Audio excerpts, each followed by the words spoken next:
എല്ലാത്തിനും ഒരു തീരുമാനം ഉണ്ടാവും.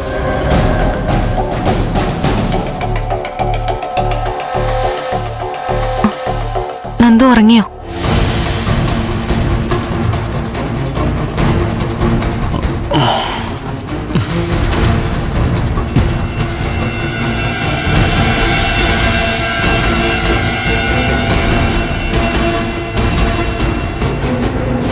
നാളെ എല്ലാ കാര്യങ്ങളും നന്ദുവിനോട് തുറന്നു പറയാൻ പോവാ. വെഡിങ് ആനിവേഴ്സറി ദിവസം മാഡത്തിന്റെ വീട്ടിൽ സംഭവിച്ച കാര്യങ്ങൾ മുതൽ ഇന്ന് വരെയുള്ള എല്ലാം തുറന്നു പറയും. എന്തുകൊണ്ടാണ് എല്ലാം എനിക്ക് മനസ്സിൽ സൂക്ഷിക്കേണ്ടി വന്നതെന്നും അറിയിക്കും. നാളെ അമ്പലനടയിൽ വെച്ച് മാഡത്തോടും പറയും. മാഡം എതിർത്താലും നന്ദുവിനോട് പറയണം. ഈ ഒരു വിഷയത്തിൽ എന്റെ ഭാഗത്താ തെറ്റ്.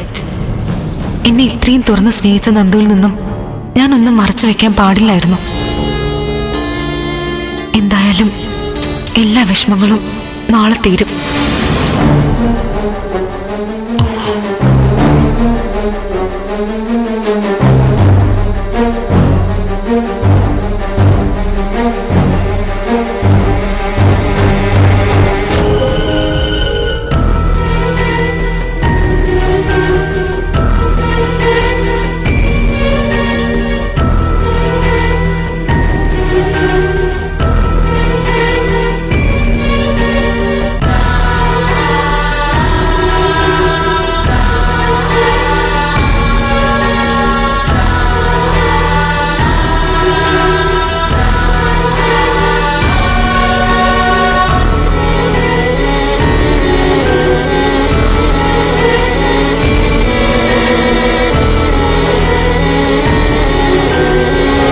എല്ലാം വിശദീകരിച്ചു തരാൻ കുറച്ച് സമയമെടുക്കും.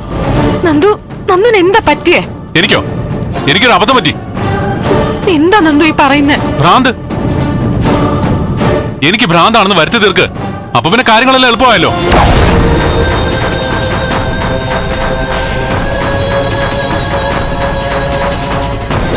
ഋഷി എത്ര സംസാരിച്ചാലും എനിക്ക് ഒരു ബുദ്ധിമുട്ടും ഇല്ല. ഋഷിയുടെ നാവ് കൊണ്ട് ഇങ്ങനെയൊക്കെ സംസാരിക്കുന്ന കേൾക്കാൻ ഞാൻ എന്തുമാത്രം പ്രാർത്ഥിച്ചിരുന്നതെന്നറിയോ? നമുക്ക് ഒരുപാട് സംസാരിക്കാം കേട്ടോ. ഋഷി പറയുന്നതൊക്കെ എനിക്ക് കേൾക്കണം.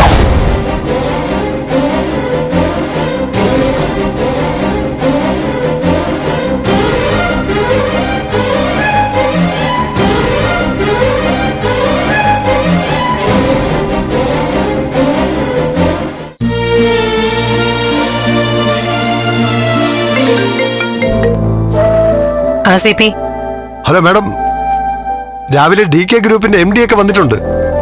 ഒരു മീറ്റിംഗ് അറേഞ്ച് ചെയ്യട്ടെ? ഇന്ന് പറ്റില്ല CP. ഒരു കാര്യം ഇന്ന് പ്ലാൻ ചെയ്യല്ലേ? അതെന്താ മാഡം? എന്താന്ന് CPക്ക് അറിയില്ലല്ലേ? അയ്യോ സോറി മാഡം, ഋഷിയുടെ പിറന്നാളല്ലേ ഇന്ന്. എന്റെ ആശംസകൾ അറിയിച്ചേക്ക്. കുറച്ച് കഴിഞ്ഞ് ഞാൻ അങ്ങോട്ട് വരാം. വേണ്ട CP, രാവിലെ ഞങ്ങൾ ഒരു ക്ഷേത്രത്തിൽ പോവാ.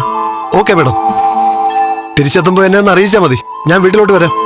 ഓക്കെ ശരി CP.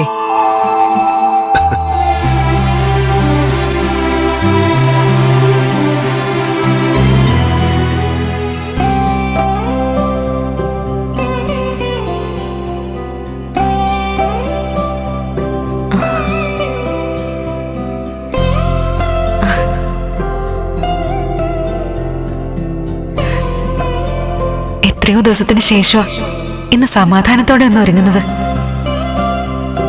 മനസ്സിലെ രഹസ്യങ്ങൾ തുറന്നു പറഞ്ഞ് ഹൃദയം ശുദ്ധമാക്കാൻ പോവാ.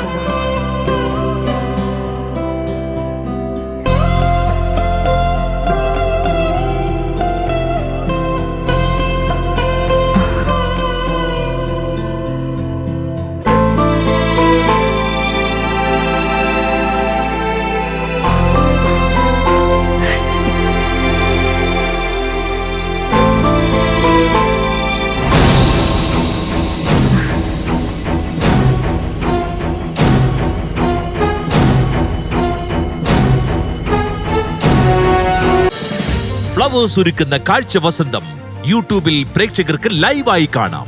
ഫ്ലവേഴ്സ് കോമഡിയിൽ ജോയിൻ ചെയ്യൂ, ആസ്വദിക്കൂ.